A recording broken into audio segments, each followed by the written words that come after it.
오늘 말씀을 요약하면 이렇습니다. 도마는 전에 제자들이 모였을 때 예수님이 오셨을 그때 없었습니다. 그래서 다른 제자들이 우리가 부활하신 예수님을 만났다, 봤다 이렇게 말하니까 자신이 직접 만져보기 전에는 믿을 수 없다 이렇게 버텼습니다.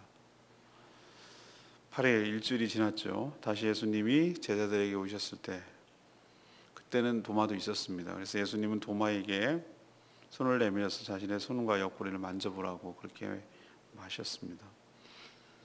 그때 도마가 엎드려서 예수님을 자신의 주님이시오 자신의 하나님이라고 그렇게 고백을 합니다. 예수님은 도마에게 말하기를 보지 못하고 믿는 자가 복되도다 이렇게 말씀하셨습니다. 그리고 이 요한복음의 저자 사도 요한은 이 책을 기록한 목적이 예수님을 믿어서 생명을 얻게 하려고 이 책을 기록했다 이렇게 말하고 있습니다. 오늘 이 말씀을 통해서 주시는 첫 번째 기호는 24절에서부터 27절까지 말씀입니다. 예수님은 불신을 믿음으로 바꿔주십니다. 도마 만찬에 예수님이 제자들에게 찾아오셨을 때 현장이 없었습니다. 꼭 현장이 없고 같이 안 있으면 이런 꼴을 당합니다. 믿음의 공동체는 함께 참여하고 함께 말씀을 듣고 함께 있을 때 은혜도 받고 힘을 나게 될 줄로 압니다. 제자들이 예수님이 부활했다고 그렇게 전하자 도마는 도저히 믿을 수가 없다고 자기 눈으로 똑똑히 봐야 되겠고 십자가에 죽으신 예수님의 손, 못 박히신 손, 옆구리에 창자국 내 손에 넣어봐야 알겠다고 그렇게 믿겠다고 그렇게 의심을 했습니다. 도마가 남다를까요? 다 이런 생각합니다. 죽으면 끝인데 어떻게 사람이 사냐? 말도 안 되는 얘기지. 이런 얘기를 하는 것이죠. 이런 도마를 그냥 놔둘 수도 있는데 예수님은 다시 찾아보셨습니다. 8일이라고 표현했지만 한 주가 흘렀죠. 나타나신 날까지 포함을 하면 8일 맞죠. 월요일도 쳐서 다시 월요일날 오시면 8일이잖아요. 그래서 한 주가 흘렀어요. 또 제자들이 모여 있었습니다. 아마 이때부터 주일날 모이는 것이 생활화된 것 같아요. 아마 두려워서 자주 모였을 수도 있어요. 그때 예수님이 또 나타나셨는데 제자들에게 동일한 말씀을 합니다. 여전히 평안이 없거든요. 너희에게 평강이 있을지어다 이렇게 말씀하시고 도마를 딱 지목해서 도마야 너의 손가락을 내밀어서 내 손 자국과 옆구리를 넣어보라고 이렇게 말했습니다. 그때 도마가 거기서 꺾이고 꼬꾸라지죠.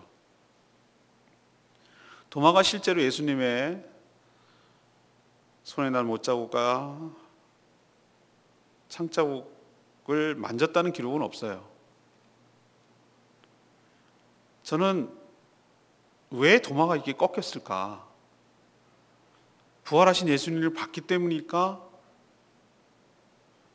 그러다가 오늘 묵상하면서 오늘 말씀을 묵상하면서 이런 생각이 들었어요.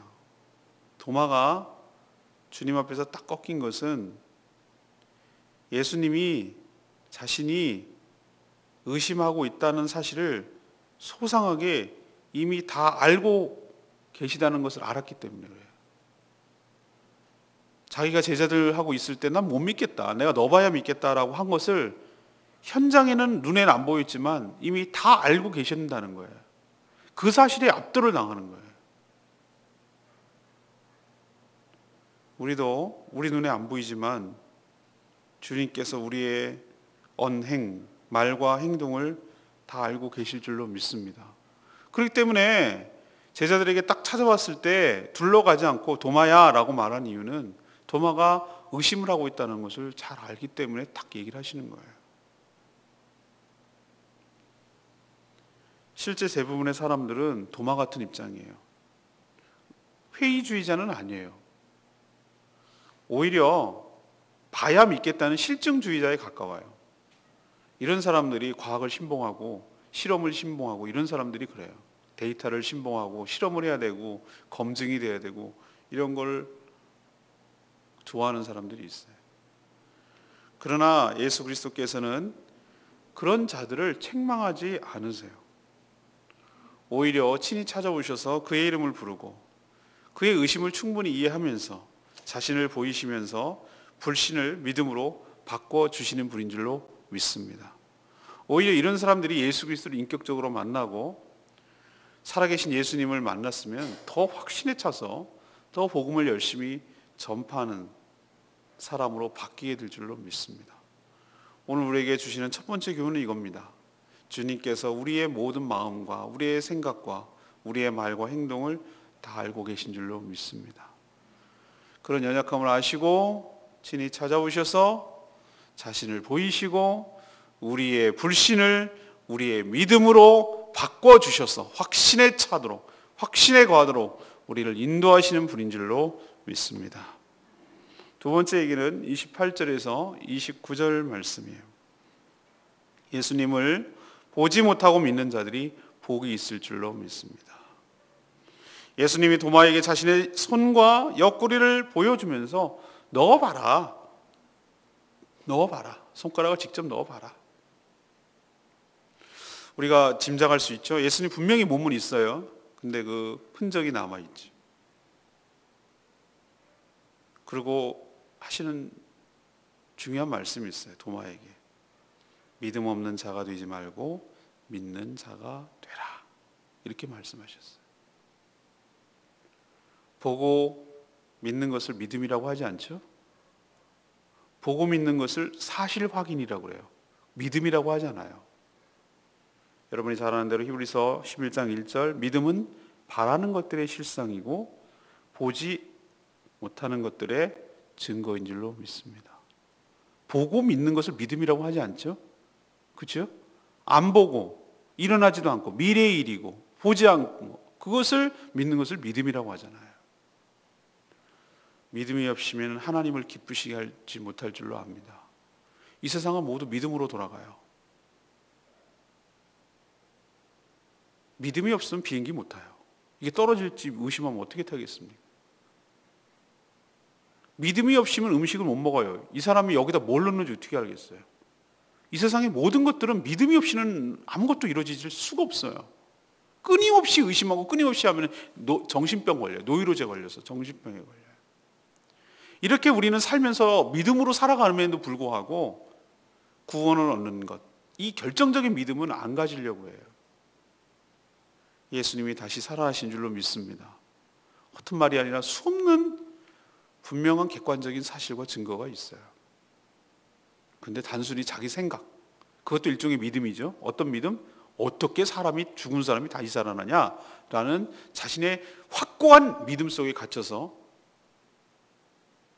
사람이 다시 살아나고 영원히 산다는 사실을 절대로 받아들이지 않는 것, 이것도 일종의 불신도 일종의 믿음이에요. 도마는 예수님의 부활하신 모습, 그 말씀을 통해서 그의 의심과 불신이 완전히 사라졌어요. 왜? 믿지 않을 수가 없기 때문이죠. 자기 눈앞에서 그런 일을 하고 얘기를 하시는데 어떻게 안 믿겠어요? 근데 이렇게 자기 앞에서 다 보여주고 다 얘기해도 믿지 않고 끝까지 거부하는 사람들이 있어요. 바로 예수님이 생전에 계실 때 유대인들이 그랬어요. 예수님이 자신을 드러내고 하나님이 보내신 분이라는 걸 얘기하고 거기에 따른 기적도 표적도 다 보여주셨는데도 눈 뜨고도 안 믿어요. 그래서 믿는 것이 축복인 줄로 압니다. 오늘 예수님이 뒤에 말씀했잖아요. 보고도 믿는 것도 이것도 복이 있어요. 그렇지만 보지 않고 믿는 자들이 복되도다. 우리가 복 있는 사람인 줄로 믿습니다. 우리가 복 있는 사람이에요. 우리 눈으로 보지 않았지만 말씀을 통해서 우린 믿잖아요. 사실 예수님이 부활 승천하시고 나서 직접 보고 믿는 경우는 극히 드물어요. 물론 사도 바울처럼 극적으로 예수님께서 자신을 보여주시기도 해요. 다메섹 두상으로 가는 길에 하늘이 열리고 정말 강한 빛으로 나타나셔서 음성이 들려서 사울아 사울아 어찌하여 나를 핍박하느냐, 그렇게 해서 자신을 노출하고 하기도 해요. 저는 그거 부정하지 않아요. 지금도 너무나 악한 영이 왕성하게 일어나는 지역, 너무나 강팍한 영혼들, 악한 영이 지배하는 데는 이렇게 초자연적으로 강력하게 주님이 자신을 계시하시고 드러낼 수가 있습니다. 그러나 대부분 내 사람들은 진리이신 성경 말씀, 하나님의 말씀, 그리고 그 말씀을 통해서 깨우쳐 주시는 진리의 영, 성령을 통하여 예수 그리스도께서 다시 살아나셨음을 믿어지는 축복이 있게 되는 줄로 압니다. 그래서 오늘 예수님 표현에 하자면 보고 믿은 도마나 제자들보다 보지 않고 믿는 우리들이 훨씬 더 복이 있는 사람들인 줄로 압니다. 왜? 그 믿음이 귀하기 때문에. 세 번째는 30절에서 31절 말씀입니다. 예수님을 믿어 생명을 얻게 하려고 이 성경을 기록했다라고 말하고 있습니다. 예수님은 보지 못하고 믿는 자들이 복되다고 하셨죠? 그럼 어떻게 예수님을 믿을 수 있어요? 보지 않는데? 바로 기록된 성경을 통해서 살아계신 예수 그리스도를 만나고 믿게 되는 줄로 압니다. 그래서 저자 사도 요한은 요한복음을 기록하면서 오늘 마무리 지면서 이렇게 얘기를 해요. 여기에 기록되지 않은 다른 여러 표적도 정말 많지만 이 성경 요한복음을 이렇게 추려서 기록한 목적은 뭐냐? 왜 이것을 요한복음을 기록했느냐 하면 예수께서 하나님의 아들 그리스도이심을 믿게 하려는 것이다. 이렇게 기록하고 있어요. 목적을 그렇게 얘기하는 것이죠. 여기서 표적이란 단순한 기적이 아니고 뭐라고 말씀드렸죠? 하나님께서 행하셨다는, 바로 그게 그리스도라는 특별한 사인, 표시가 있는 특별한 기적을 표적이라고 부른다고 말씀드렸잖아요. 예수님이 하나님의 아들이자 그리스도임을 믿게 되면 어떻게 되는가? 바로 그의 이름을 힘입어서, 다시 말해서 그의 권세를 힘입어서 생명, 영생을 얻게 될 줄로 믿습니다. 이게 마지막 결론이에요. 다른 길은 없어요. 예수 그리스도만이 길이요 진리요 생명이신 줄로 압니다. 이것이 바로 하나님의 유일한 구원의 방법이에요. 그것을 받아들인지 받아들이지 않는 것은 우리의 몫이지만 그것밖에 없어요. 받아들일 거냐 안 받아들일 거냐, 이 차이만 있는 것이지 예수가 진리가 아니고 길이 아니고 생명이 아닌 것은 아니란 말이에요. 그렇기 때문에 생명의 양이시긴 성경을 가까이 해서 우리의 믿음이 더욱더 확고해지고 견고하게 되도록 힘쓰는 저와 여러분 되기를 소망합니다. 오늘 내 말씀이 28절 말씀. 도마가 대답하여 이르되 나의 주님이시요 나의 하나님이시니이다. 강하게 의심하던 자가 그의 의심이 사라지면 누구보다도 더욱 확신에 거하게 됩니다. 전 그런 경우 많이 봤어요. 예수 그리스도를 핍박하고 예수를 부정하고 예수를 그렇게 논리적으로 반박을 하던 사람이 딱 인격적인 예수 그리스도를 만나고 꼬꾸라지고 나서는 누구보다도 더 열심으로 주님을 믿고 주님을 섬기고 주님을 찬양하는 사람으로 바뀌어요. 근데 문제는 이 모태신앙들, 아무것도 못하는 인간들 말이죠. 이것도 못해 저것도 못해 이것도, 그래서 모태신앙 같아. 뜨뜻미지근해가지고 확신이 없고 열정이 없고 열심이 없고 그냥 기본만 해. 그게 문제란 말이죠. 도마 보세요. 그렇게 의심하고 나 못 믿겠다고 펄펄 뛰던 사람이 딱 그의 불신을 간파하시고 자신을 너무나 잘 알고 계시는 예수님을 딱 직접 뵙고 나서 완전히 딴 사람이 됐어요. 그의 고백을 들어보세요. 이렇게 고백한 제자는 한 명도 없었어요. 그의 고백은 제가 보니까 제자의 고백 중에 최상급이에요. 뭐라고 했습니까? 예수님이 나의 자신의 주인이시라잖아요. 주님이시라잖아요. 그리고 더불어 이렇게 고백한 사람은 없었어요.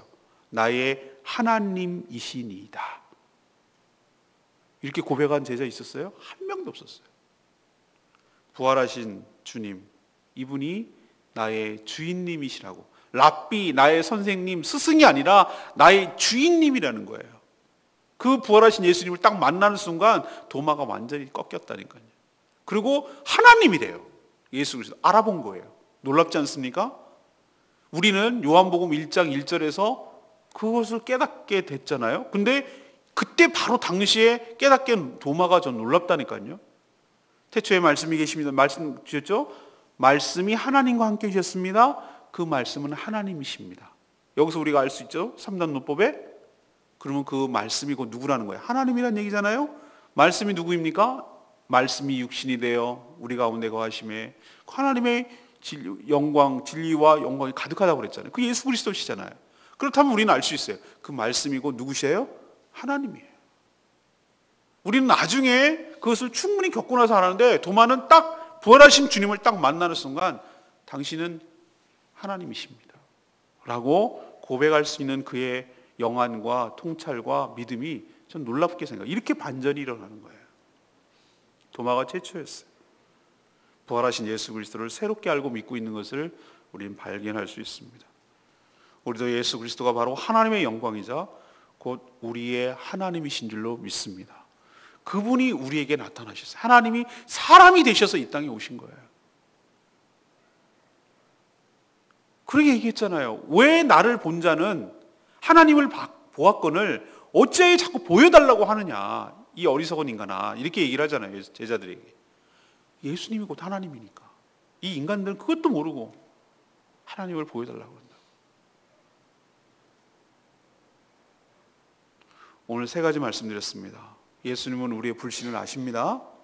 그러나 책망하거나 너 왜 그렇게밖에 못해? 라고 말씀하시지 않고, 그의 불신을 너무나 잘 아시지만 친히 찾아오셔서 자신을 보여주시고 그의 불신을 바꿔 믿음으로, 확신으로 바꿔주시는 고마운 분이신 줄로 믿습니다.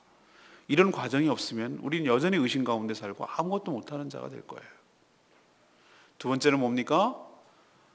믿지 못하는 자가 믿음 없는 자가 되지 말고 뭐 하는 자가 되라고? 믿는 자가 되라.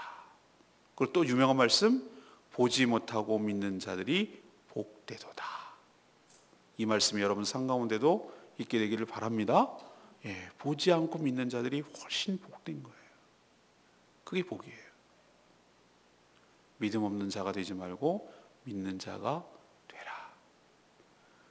이런 축복이, 우리 복이 우리에게 있기를 간절히 바랍니다.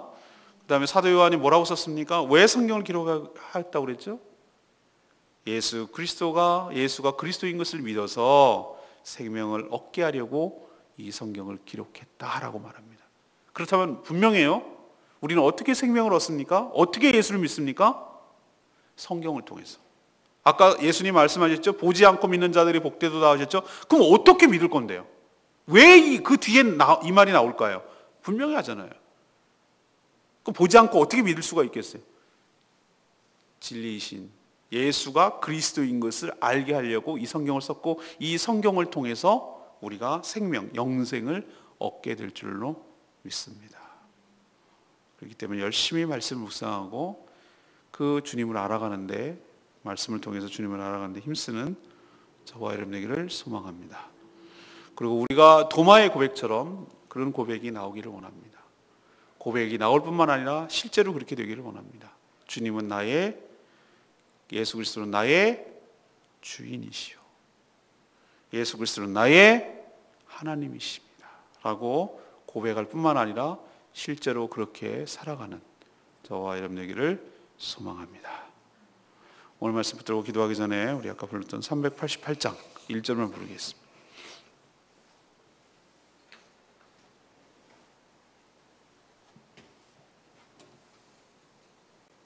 주 앞에 나와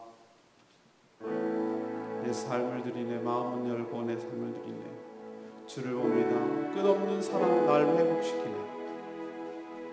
우리가 비록 의심을 하고 우리가 믿지 못하지만 그 끝없는 사랑이 우리를 다시 회복시켜 주실 줄로 압니다. 이제는 눈을 들어서 부활하신 주님을 다시 보고 그 부활의 능력을 날 새롭게 하시는 그 주님을 다시 만나기를 원하고, 나의 모든 두려움이 사라지고 우리 인생에도 폭풍이 올지라도 주님 붙들고 믿음으로 주님과 함께 그 십자가의 길, 갈보리 언덕의 그 길을 걸어가며 주님을 다시 만날 날을 우리도 주님처럼 온전하게 되기를 우리도 소망하며 살아가는 저희들 되기를 소망합니다. 주 앞에 나와, 주 앞에 나와 제 삶을 드리네, 마음을 열어 내 삶을 드리네.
사랑이 나를 만져주시니 내 모든 두려움이 사라지네. 폭풍 속에도 주 붙들고 믿음으로 주와 걷네. 갈보리 언덕 그 어느 주 안에서 온전케 되리.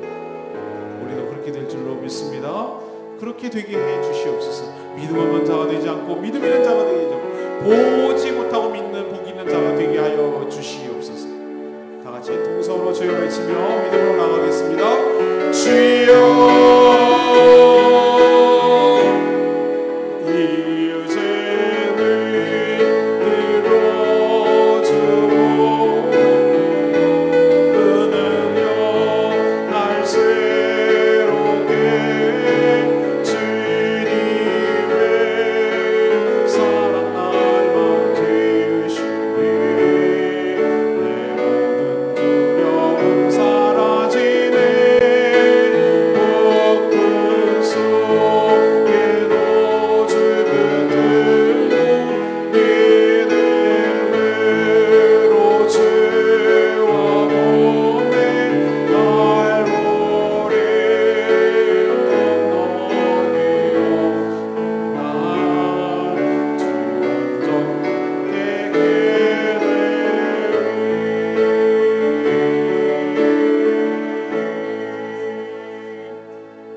저희도 도마와 다를 바 없는 사람들입니다. 항상 직접 보고 만져야 믿겠다고 버티는 자들입니다. 그러나 이런 저희들을 진리의 말씀을 주시고 또 성령을 통하여 예수 그리스도를 보지 않고도 믿어지게 하시니 참으로 감사합니다. 보지 않고 믿어지는 저희들에게 복이 있음을 고백합니다. 도마의 고백처럼 예수 그리스도는 저희의 주인이시며 저희의 하나님이십니다. 예수님이 하나님의 아들이며 그리스도임을 믿어지게 하셔서 영생을 선물로 주시니 감사합니다. 이 놀라운 복음을 전해 생명을 살리며 살게 하여 주시옵소서. 오늘도 간구하는 모든 기도 주님께서 응답하여 주시길 원하옵고 예수 그리스도의 이름으로 기도합니다. 아멘.